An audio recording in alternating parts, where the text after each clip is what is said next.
Hi, it's Tim Grant.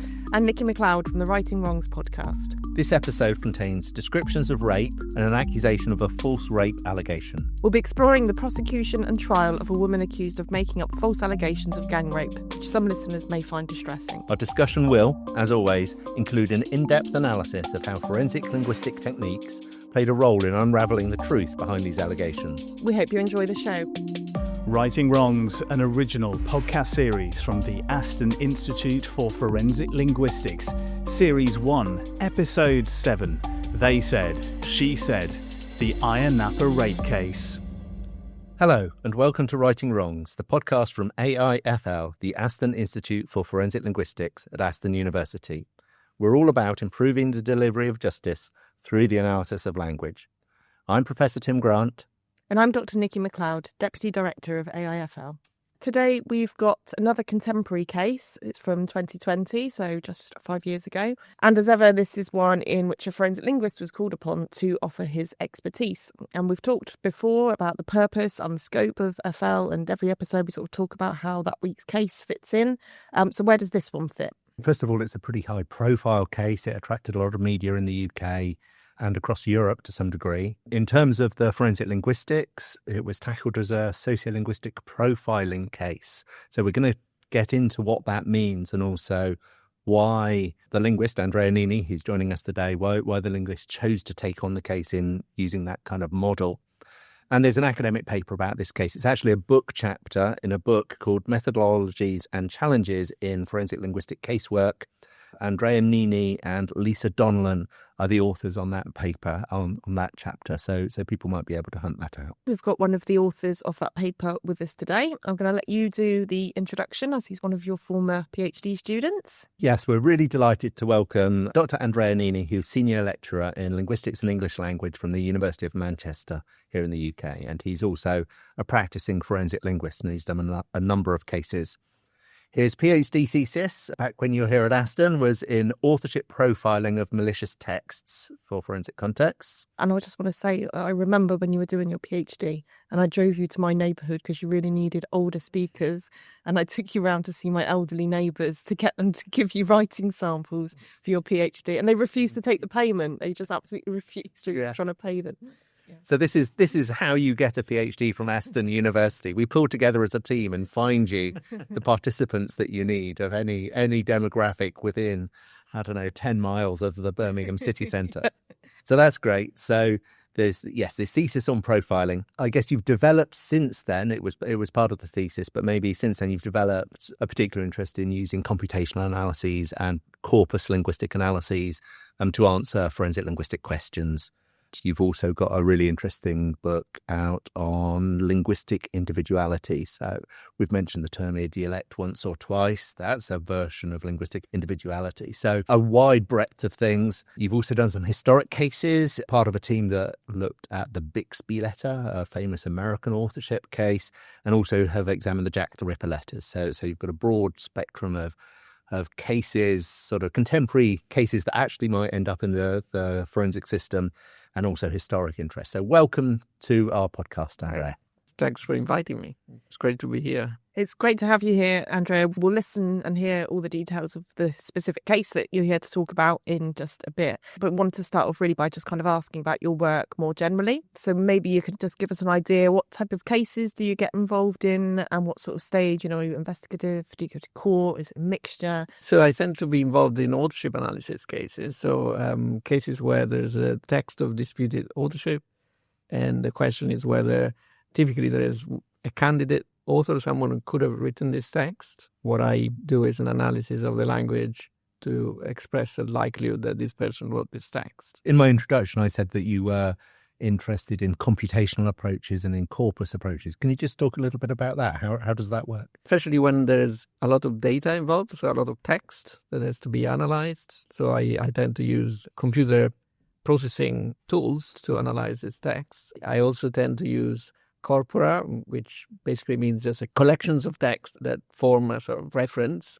and that's what we call corpora. Corpora is the plural for corpus, It's a body of text. Yeah. It's a plural corpus, which is just a body of text, a collection of text that we would use as a reference. Most of the cases you get involved in are authorship analysis cases, so establishing who is the more likely author of a text. What stage of proceedings do you normally get involved? Is it kind of a mixture? It tends to be a mixture. It could be investigative, but also at the level of providing evidence, giving evidence in court as well. Yeah. Okay. So sometimes you're sort of, say, helping the police, for example, to sort of build a case, or it could be actually at the stage where you'll attend court and you're examined. Yes, exactly. And it could be for the prosecution or defense. Yeah, I just wanted to sort of say at this stage, really, that it might be worth reminding people. We have people on the podcast and we've talked about our own work as well.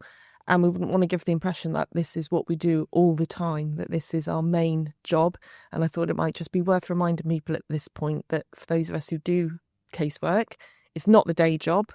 So maybe you can tell us, what do you spend your days doing usually? It's not my day job. My day job is an academic. I do research and I teach forensic linguistics. I teach the analysis of language using statistics, statistical methods. That's my day job. I'm an academic. So I'm interested in this. How do you see the two halves fitting together, the casework consultancy and the academic piece? Yeah, they fit very well together because the kind of work that I tend to do for casework is a thriving area of research. So the fact that I also carry out research in this area helps me to do better when I do casework. And casework also informs research as well. So they go hand in hand very well. So most of the people we've spoken to on our podcast are either academics at universities or very closely associated with a particular university. And so I'm wondering what that tells us about the state of the discipline in a sense. Do you think you have to be a research academic to do casework in forensic linguistics, or are we as a discipline more mature than that? Yeah, I would tend to agree with that, especially when it comes to authorship analysis. So all cases have, they're different in certain respects. And so if you're doing research in authorship analysis, then it means that you're also more able to notice the peculiarities, the idiosyncrasies of a particular case, and then adopt the right method. And it's an area that it's still developing, and therefore there isn't like just a single procedure that we can apply no matter what. And so it takes the expertise of someone who does research in this area. I would totally agree with that. Yeah. So we need to sort of keep our finger on the pulse as caseworkers. We need to sort of be fully aware and immersed in what's happening in the research world. Yeah. So moving to this week's case specifically, we are going to open the case file and then we will ask you a little bit about your role in this case. So let's open the case file. On the 17th of July 2019, a 19-year-old British woman attended a clinic in Ayia Napa, a resort town in Cyprus, and reported that she had been gang raped by a group of Israeli men. She claimed that she'd been engaging in consensual sexual intercourse with one of the men in his hotel room when his friends entered the room without her consent and raped her. After she escaped, the defendant's friend took her to the medical clinic attached to the hotel. The doctor called the Cypriot authorities and the defendant gave a statement documenting her attack. The next day, Cyprus police arrested 12 men on suspicion of rape. All denied that the sex acts that took place were non-consensual. 7 men were later released, but 10 days later, 5 remained in police custody. On the 27th of July 2019, the woman was asked by the Cyprus authorities to attend the police station, ostensibly to clarify inconsistencies in her statement. The police station visit ended with her retracting the original statement attesting to her rape and allegedly writing a new handwritten statement. In this statement, she confessed that the rape accusation was a lie. As a consequence, her alleged attackers were released without charge and allowed to return to Israel, while the woman was arrested and charged with public mischief for making a false rape statement. At her subsequent trial, the prosecution claimed that the rape retraction statement had been willingly written and signed by the defendant. However, the defendant testified that her original statement, documenting her rape, was a true account of her experience. She maintained that, on the day she signed the retraction statement, she was afraid for her life after having been detained by police for hours and denied a lawyer. Although it is not disputed that defendant wrote the statement in her own handwriting, she claimed that she had been forced to write the statement by the police and that an officer dictated what she should write. A key part of the defence case rested on the claim that the language used in the retraction statement was not consistent with language likely to be used by the defendant, a native speaker of British English. Because no video or audio recording of either police interviews or statements was available, the only evidence the court could rely on was the language of the original statement and the retraction statement. At this point in the proceedings, Dr. Andrea Nini was hired by the defence as an expert witness and asked to analyse the authorship of the retraction statement. The defence task for Andrea was to determine whether it was possible to prove the defendant's claim that she did not write the disputed paragraph. So we heard there how you got involved working for the defence. You provided a report for the defence. How did that involvement begin? How did you become involved in the case? The case was covered by the Neus, and a student of mine actually at the time saw a BBC News article in which the defendant was saying how a British speaker could have not possibly written this statement. She was a student of forensic linguistics, so she noticed that this was relevant to what we were studying. And so she made me aware of this case. So I saw this article on Twitter and I replied to the tweet saying, is any forensic linguist involved? And I think it was then the journalist who put me in touch with the lawyer, who was not aware of forensic linguistics at all. I mean, did not know that there was such a field and that anyone could have done an expert witness analysis on a matter like this one. So that's the purpose of our podcast. Yes. Get the word out. Yeah, shout about what we do and hopefully it will get picked up. Okay, so my next question is really about where to get started with a case like this. We're not going to get into technical detail. We're going to come back to that a little bit later. But really, maybe you can just tell us what the first steps are. What was the first step that you took in approaching this text? First thing for me to clarify what the actual question was. So clearly, that's one of the main jobs of the forensic linguist actually is to identify, okay, what is the linguistic question here? Because possibly this applies to any forensic science. You're approached by a party, say police or a lawyer, and they will explain the case to you. But then it's all about, okay, what is the actual scientific or in this case, linguistic question? And so in this case, what we have is a text, and we don't know whether this text was produced by a specific candidate. And this sounds exactly like an authorship analysis, or if we want to use a technical term here, this would be an authorship verification analysis. When there is only one suspect, that's what we call verification analysis. Was this text written by the suspect or not? So just to clarify a little bit, you get verification tasks, which is a yes or no. So you've got a known text by the suspect and then a queried text, and you're asking, do they have the same authorship? And that would contrast, for example, with what we'd call a closed set authorship analysis, where you get known text from, say, 3 people or 20 people, but you know that the queried text has to be written by one of those. So that's one version of authorship analysis that you might have thought it could be. Exactly. So if, for example, here there were 2 candidates, so either the defendant or the police officer who allegedly coerced her, that would have been a sort of comparative closed set authorship analysis. But clearly, the question involved, I mean, the matter here is whether the defendant produced the text. So there's only one candidate, and this is what we would call authorship verification. Before we get to the statement itself, we heard in the case file there that the woman claimed that the retraction statement had been dictated to her by a police officer. To support that claim, this is what she actually said to the courts. This statement is not in proper English. This is in Greek English. It doesn't make grammatical sense. All the way through, there isn't one sentence an English person would write.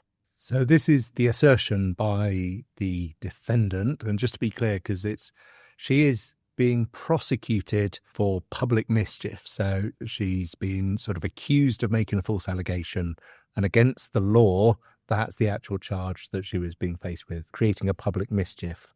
What she's saying there is that the handwriting is hers. She wrote out the words, but the words themselves are not hers. So across the course of this series, we've had a couple of other cases where there's a police statement of some sort or another. So we started with the Timothy Evans case, where the forensic linguists believe that the confession of Evans to the murder of his wife and child was effectively written by the police officer. But that was in the handwriting of the police officer. So it's a different version of this. And then in the last episode, we spoke with Dr. Marlon Hurt of Robert Leonard's Associates. He had the case of Darnell Roussan, where the suggestion was that the police officer was scripting the words for the suspect to say, and because of vulnerability or suggestibility or something, that's what the suspect ended up saying. So that's a different version again. But in this one, what we have is the handwriting in the language, in the style of the woman. There's no dispute that she wrote out these words, but she's saying they were dictated by the police interviewer, the police officers in the case. So there's no dispute over the physical document in that sense. Exactly, yes. Yeah. It's a very peculiar case in that respect. Yes, I'm aware of one or two other cases like this where there have been, and there's a very famous case in the UK about a disputed suicide note that's similar. So this puts me in mind of Irving Goffman's theory of participation frameworks. So the idea that with every utterance, there's an animator, an author, and a principal. And I guess the norm is that one person occupies all three of those roles for any one given utterance. But in some circumstances, so think about a political speech, you'll hear it from the politician. So they're the animator, they're the physical articulator of the message, but they probably didn't author it, certainly not entirely on their own. They'll have a whole team of speechwriters. That team of speechwriters are the author. And in terms of who the principal is, so this is a person that has authority for the utterance, and that would be presumably the whole political party that politician represents.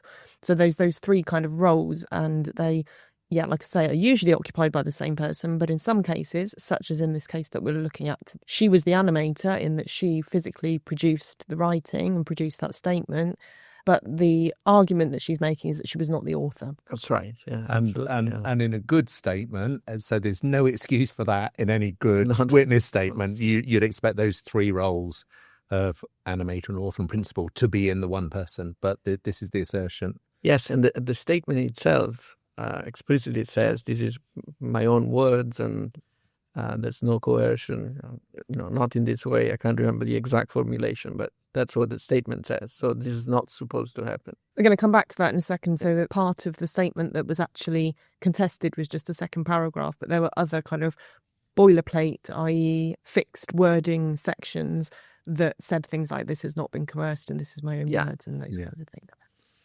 Okay.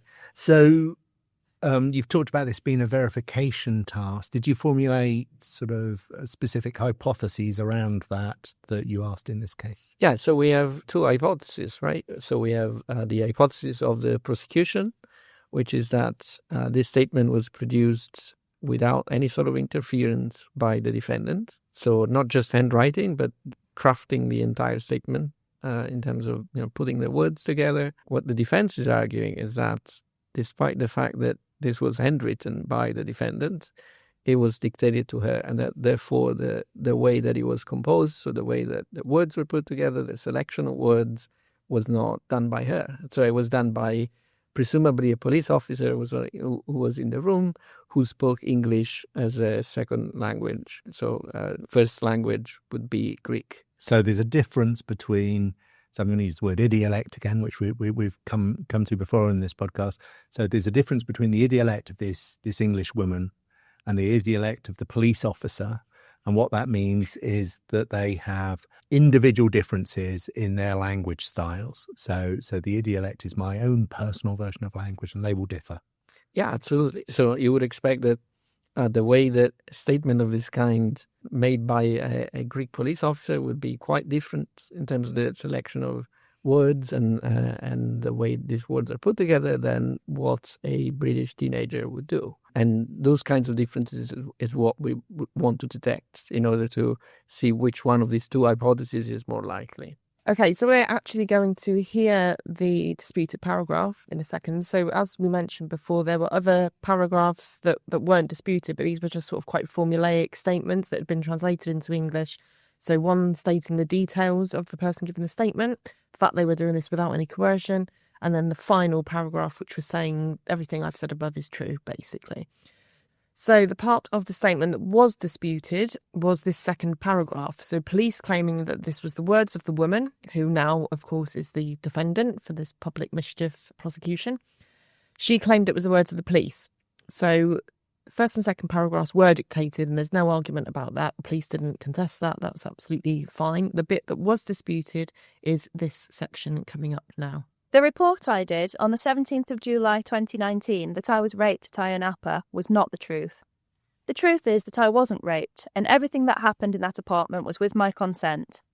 The reason I made the statement with a fake report is because I did not know they were recording and humiliating me that night. I discovered them recording me doing sexual intercourse, and I felt embarrassed, so I want to apologise. Say I made a mistake.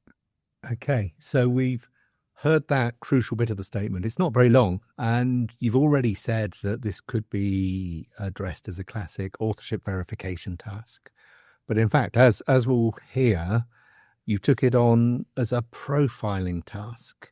And can you explain, we've touched on it a bit, but can you explain a bit more what the profiling task is? And also then why did you make the decision not to treat it as a verification task? Although the setup is the typical verification setup where there's a text of disputed authorship and one possible candidate, suspect, the problem here is that what we would say the genre of this text, which is a police statement, is quite unusual.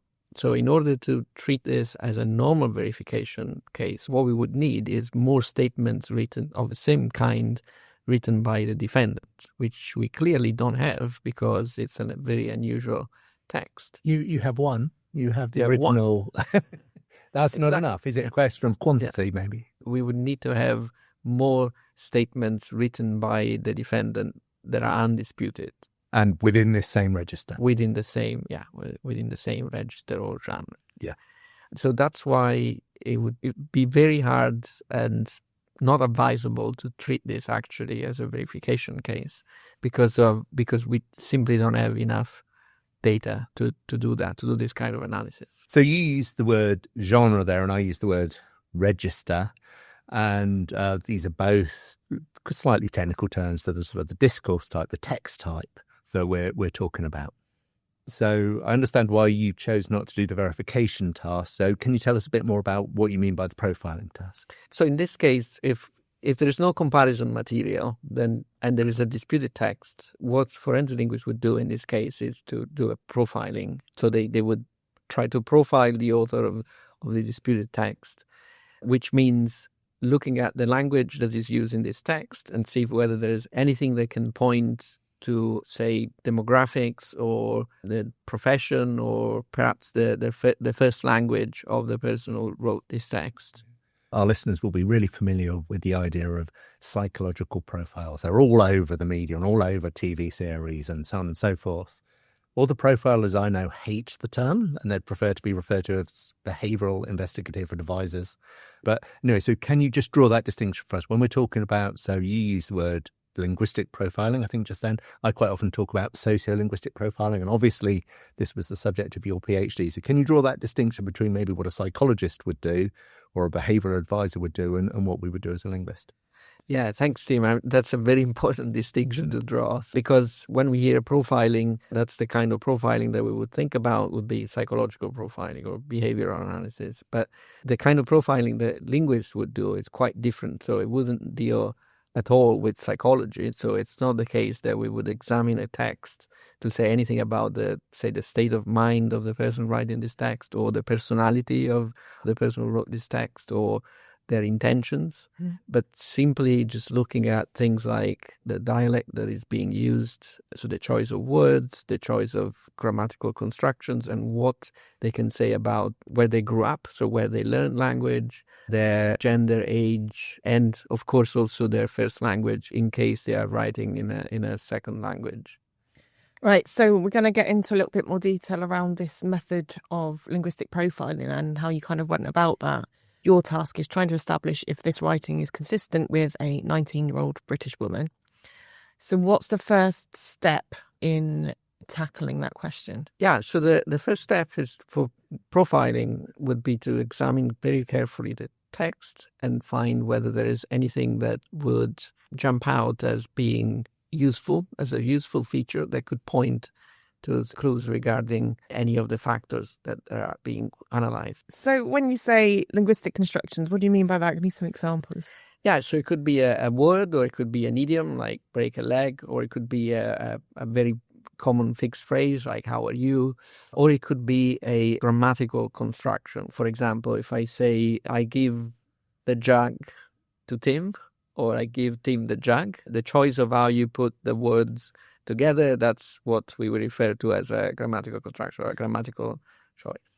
Okay, so those are the features that will show variation. People use these features in different ways. The selection of words or idioms and the way they are combined in these grammatical constructions is precisely what forensic linguists analyze. And we also know from many, many years of research in linguistics, in sociolinguistics, in dialectology, that groups of people vary in the way that they use these constructions. Yeah, so dialectology is the study of how different dialects are used. So in this particular case, what were the specific linguistic constructions that leapt out at you that seemed like they needed further investigation? The initial careful analysis highlighted 5 constructions, analyzed more carefully. So these ones were the use of the verb do in combination with reports, so do a report. The other one was the use of the phrase not the truth in this was not the truth. Then the use of the word apartment and the use of the verb discover with what we would call an ing clause. So discover recording in this case. So this is a grammatical construction. It's a grammatical that we were talking about before. Okay. Yeah. And then finally, the use of the verb do with the phrase sexual intercourse. So to do sex sounds to me non-native as a British English speaker. One has sex, one doesn't do sex. It's just the way we create that construction. Exactly. So that's precisely the kind of things that the analysis aims to uncover. So what among these constructions would point to the background of the author as being a speaker of English as a first language as opposed to a second language? Okay, so we've already mentioned that you have an interest in corpus linguistics, and what you've said is you do a careful and close reading. And it's quite an intuitive process, spotting these things that feel like they might discriminate between your two hypotheses of the native Greek-speaking police officer and the British-speaking young woman. What's the next step? So you've got these constructions. Where does the corpus come in? Sometimes when reading these texts, it could be that we already, as linguists, we might have an intuition as to where the evidence is taking us. But at the same time, what we need to do is to also check whether these intuitions are correct. So in other words, attach some sort of confidence, possibly numerical confidence, to what we believe is correct. So in this case, for example, construction doing sexual intercourse is something that intuitively might sound as something that a native speaker of British English would not say, and quite likely to be correct. But we still want to test whether this is correct or not. And the way we would do that is by using bodies of text that we call corpora, this collection of text made up of millions and millions of words and millions of texts nowadays. And we can use them as reference to determine whether these assumptions are correct or not. So it's worth saying that actually our assumptions or our intuitions as native speakers are often way, way off the mark, and we actually don't have completely brilliant knowledge of the way that we use language. And so using a corpus is a way of actually demonstrating how a word or a phrase is used, and not how it should be used, not how people think it should be used, or how they think it is used, but how it actually is in natural language use. And it's interesting, isn't it, that as native speakers of any language, but in this case English, we all speak a specific variety. And so we might think that a construction is really unusual, and it's just not in the variety that we speak. So I'm a speaker of, Southern British English, and I might think that's a weird construction. It turns out to be really common in Yorkshire or in Scotland or somewhere like that. So doing the work, doing the empirical work, finding out actually how is the language used, takes it away from that intuition and into a more rigorous analysis. On the topic of corpora, which corpora did you use in this particular case? You might think that we have a massive reference corpus for English that we could use, but it is actually not how it works, not what we have. We have various reference corpora that characterize different varieties. So, for example, we might have corpus of American English or a corpus of British English or corpora of newspapers or corpora of academic texts. And so choosing the right corpus is also a very difficult process. It's part of the analysis in a way. So identifying, okay, what is the right reference corpus I should use? And sometimes because there isn't really the ideal corpus, I mean, here the ideal corpus would be a corpus of statements written by British teenagers. And, we definitely do not have that. No. So we need to try to collect as much data as possible that can help us. So I used a variety of 9 corpora, very large with millions, billions of words from various text types. So one of them was the corpus of British law reports, which was used because this is a legal environment. What we want to capture with this corpora is a variety of different things because, as I said before, there isn't this universal corpus that contains everything. And so we might want to include a corpus that contains legal language, another corpus that contains American English, just because, it might be useful information to have, another corpus of just British native speakers, general, very large corpora with a lot of data from the web. Like, for example, in this case, I used the News on the Web corpus. So compiling various data sets that are diverse to a certain extent allows us to be able to generalize more carefully. So even though some of those corpora on their own are not necessarily reflective of the type of text that we're looking at, you think combined this set of corpora gives us a decent enough overview? Yeah, it compensates for that to a certain extent. I mean, in this case, if this was treated as a verification case, as I mentioned before, none of this would be enough anyway. But as a profiling case, especially if this is profiling of first language, this is actually enough because, for example, if a native speaker of British English does not say doing a sexual intercourse, you wouldn't expect that would change based on the text type. So it would be in any text type, it would be the same. And so, this variety is a way to capture as much data as possible. And the fact that it's not as compatible as we would like it to be with the disputed text, in this case, the specific case, is not a major issue. And also you would reflect those uncertainties, those limitations in the study when you deliver your evidence in the report. You would say, as you've just pointed out, it makes a good collection of text to do this kind of analysis, but there are potential weaknesses there as well. And when we write reports, we reflect both sides of that. Yes, of course. So when we write our reports are for the court. We're helping the court. And so we report objectively on the advantages, disadvantages, limitations, and methodological choices that we made. So once you've collected your group of corpora together and you're looking for the rates of these linguistic constructions. Now, one thing you focus on in the book chapter, the paper that you wrote about this, is the idea of collocation. We've used collocation already in terms of doing sex as being an unusual qualification rather than having sex. Can you just unpack the idea of collocation a little bit? Tell us what a collocation is and how using corpus linguistics can help with this idea of collocation. Yeah, so intuitively, we might think that we are kind of free when we choose how we put words together. But what we discovered after many years of studying language using corpora is that we have a kind of limited choice, more limited than we think as speakers, in terms of how we put words together. So just to give you an example, the phrase fast food, we all know what that means, but could replace fast with rapid. I could say a rapid food restaurant. Mm-hmm. And, the meaning of that arguably would be the same, but we just don't say it. And so in other words, we could choose another adjective there that has the same meaning, but we don't. And so the fact that these words fast food go together is what we refer to as collocation. So these two words are co-located with each other. Okay, so that's useful, and we've already been talking about this example of doing sex versus having sex. So this is where it can perhaps be useful as a profiling tool that amongst one community you would have the use having sex and another community doing sex. So it tells you something about the speaker in that way. Is that what the analysis was based around?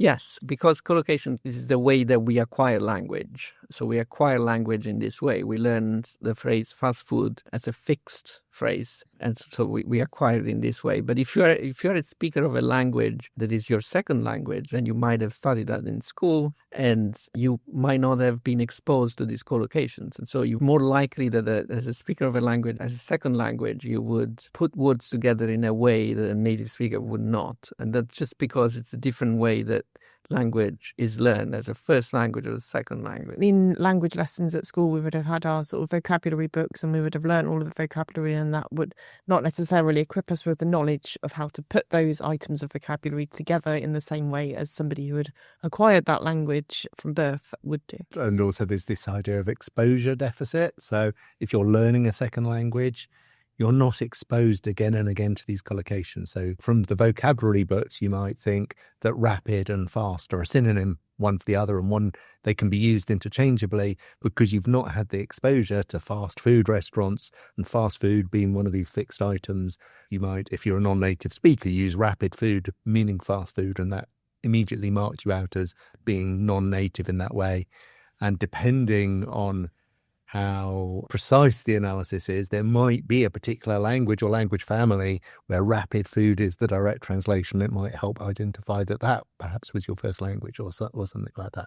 One of the constructions that you picked up on then, the first construction, was do and report. So we're just going to hear our actor, Amy Booth, voice this extract. The report I did on the 17th of July 2019.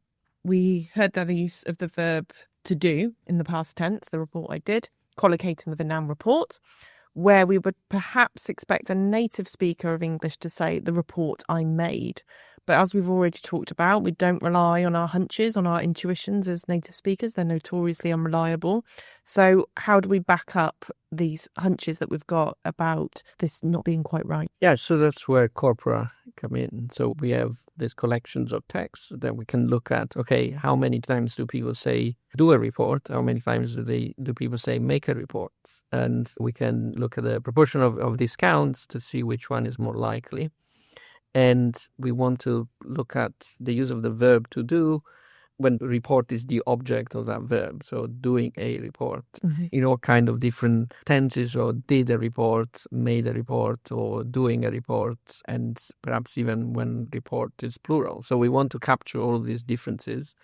And the tools we use with corpora allows us to do that. One of the corpora I used, the British National Corpus. If you look up make a report, that would be 70% of the instances as opposed to doing a report, which is 30%. So in that particular corpus, you've got about 70% of make a report, which was the hunch that was more common, versus about 30% of do a report.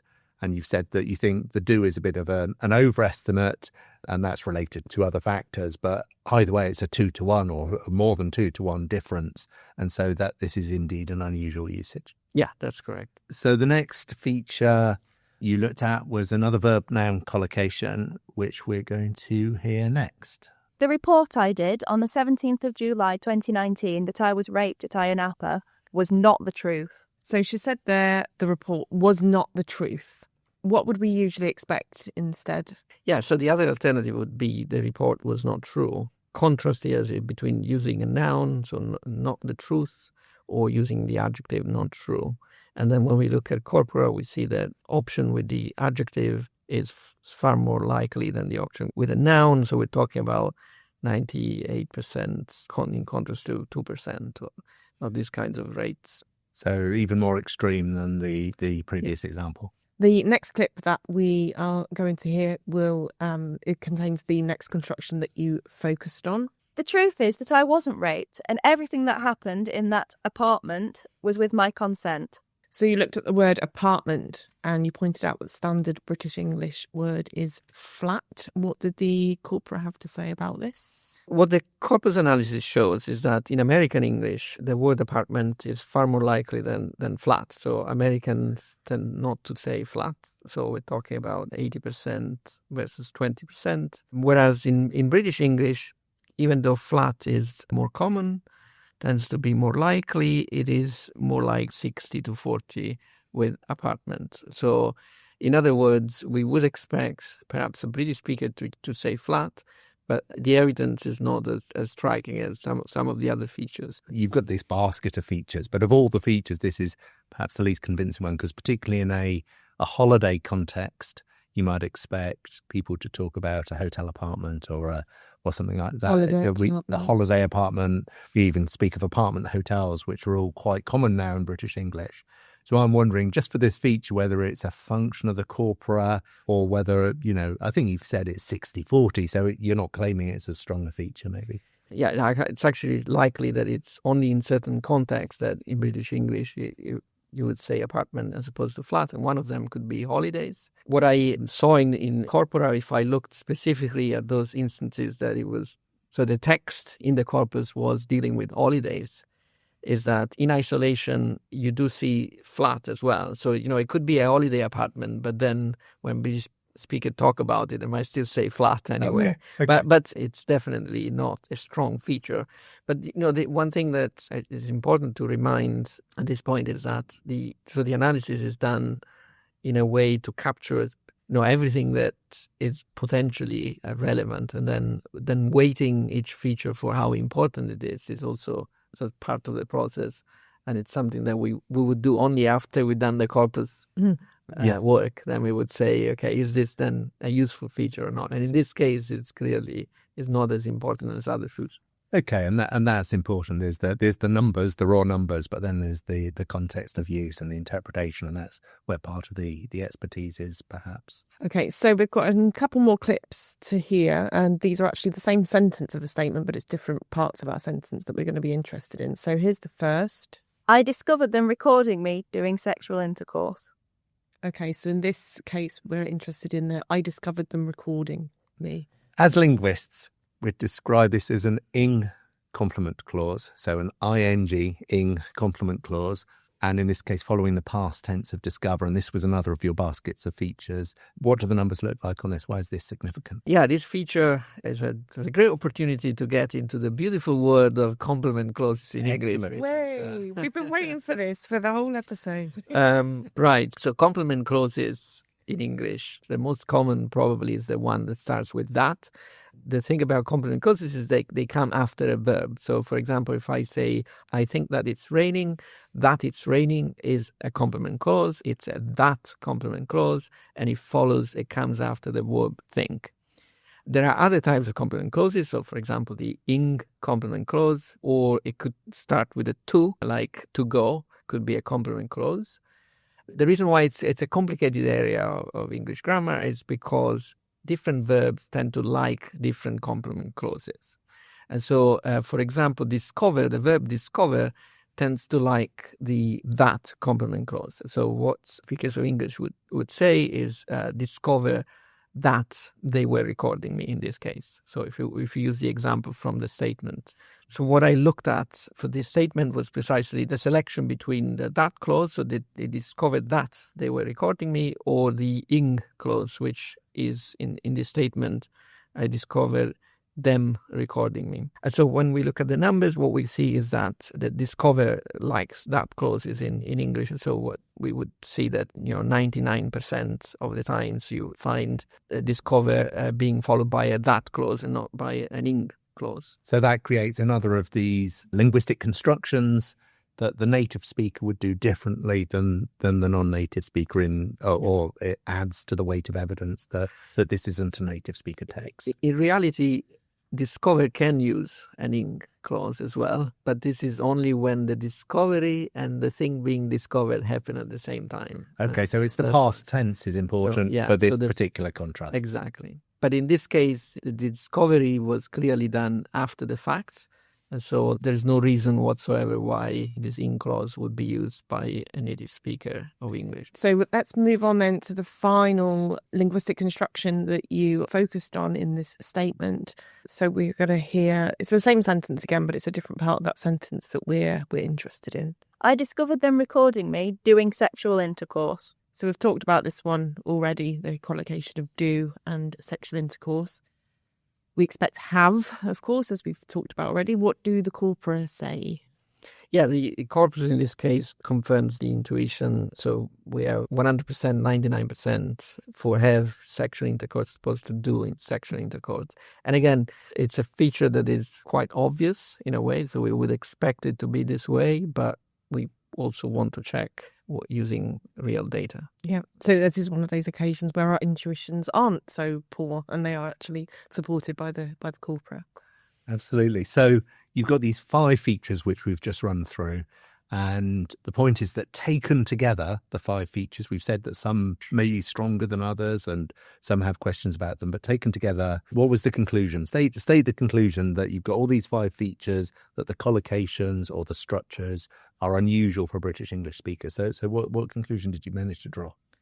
So after selecting the features and then finding these features in corpora, and so looking at the numbers, then now we're in a position to weight the evidence. So for which these constructions, we can say, okay, which ones are the strong evidence for one hypothesis or the other hypothesis. And, to me, the strongest ones here would be the do sexual intercourse, the discover feature, the make a report, do a report. So these are very strong. The evidence is quite strong. The pointing to the most likely hypothesis is that this text was not produced by a native speaker of British English, because the alternative explanation would be quite hard to reconcile with these facts. There is, given the linguistic context, there are other linguistic possibilities that, were I opposing you in court on this case. There's the idea that the young woman, for some of those features, might have been accommodating to the Greek interviewers, police officers, or there's other things. But you feel the strength of this evidence is such that the non-nativeness is just really, really marked. Yeah, I think the accommodation would be very hard. I mean, these are possibilities that we can evaluate. We don't really have research on how far the accommodation would take you in a context like that. But if we were to, use the knowledge we have, possible that, say, 1 or 2 of these features could be influenced by accommodation, but not to this extent and not this level. So Jess, I've introduced the term accommodation, and I feel I ought to explain for our listeners. So accommodation is where we take account of the listener's needs when we produce language, or we get closer to the listener's language themselves. So in the interview, what I'm suggesting as a possibility is the interviewers were using this language, and so the young woman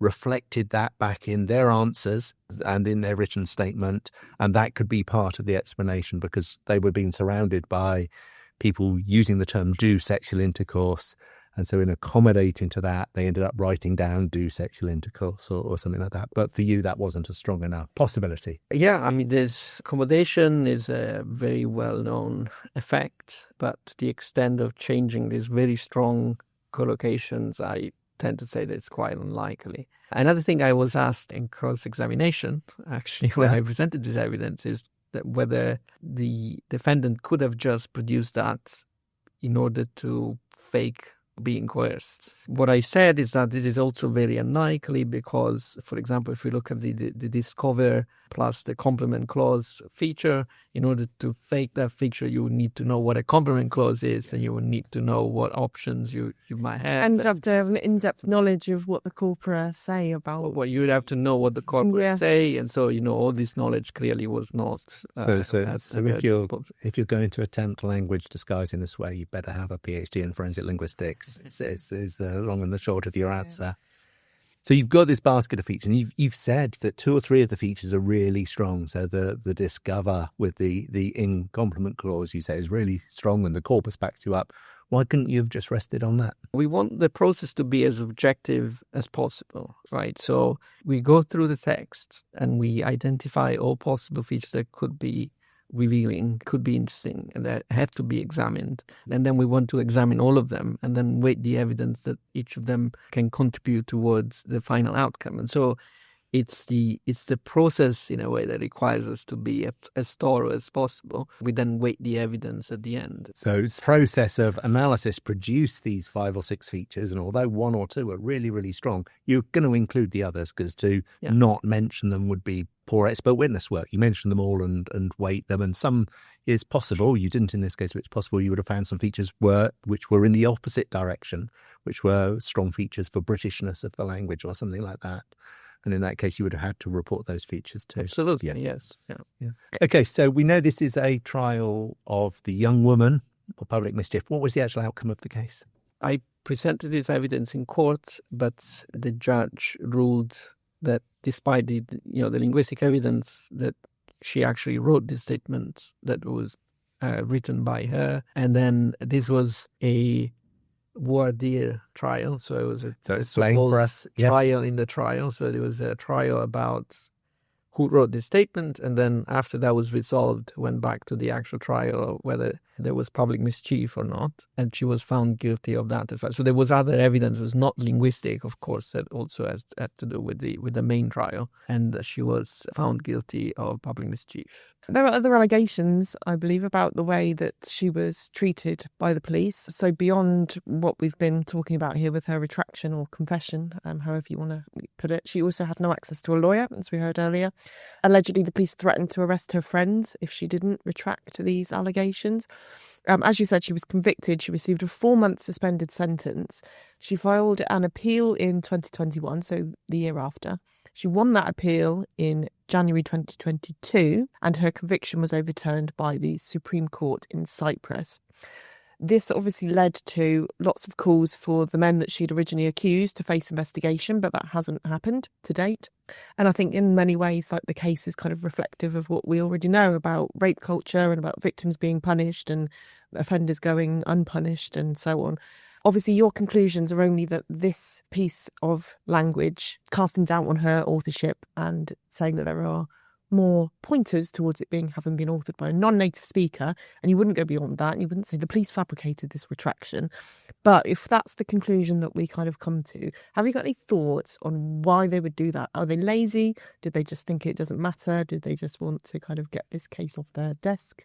Possibly all of these reasons, or more than one of these reasons. What I know is that there have been other cases similar to this one, not exactly the same circumstances, but other teenagers who have been in trouble and then they were not being helped by the police. Sorry, are you meaning in Cyprus? In Cyprus, yeah, in that.